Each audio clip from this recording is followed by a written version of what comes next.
Hi, I'm Louise from 12 Pilates. I'm very excited because I just got this shoulder in the mail the other day, and I wanted to talk a little bit about shoulder anatomy and a little bit about frozen shoulder. That's something that's in my Mastering Menopause with Pilates course, because it seems that once you're in your 50s, you end up with the frozen shoulder. The shoulder joint is made up of three bones. So the joint is made up by the clavicle, the scapula, and also the humerus, as you can see here. So the girdle is just the two bones that are holding onto the head of the humerus.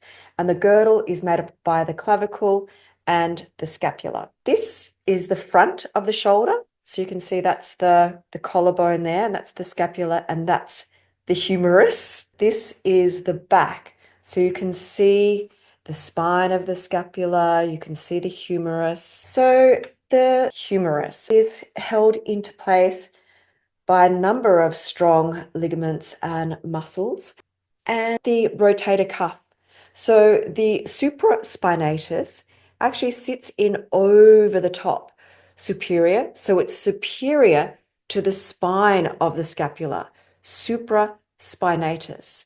Then we also have the infraspinatus. So inferior to the spine of the scapula is the infraspinatus. The subscapularis, which is underneath the shoulder.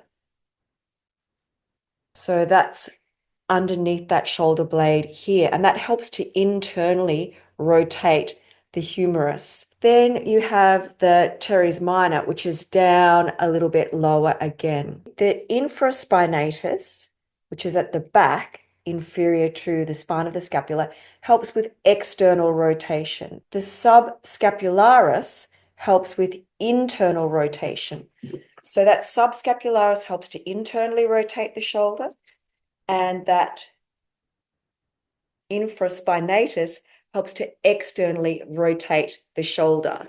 The shoulder joint is a ball and socket joint, and that's how it allows for so much movement, being that ball and socket. The head of the humerus is the actual ball, and the socket, which is that glenoid fossa in here. So that's the socket of the shoulder joint. Within each synovial joint is synovial fluid, and the synovial fluid keeps that joint really mobile and lubricated, so it keeps that smooth movement with that synovial fluid.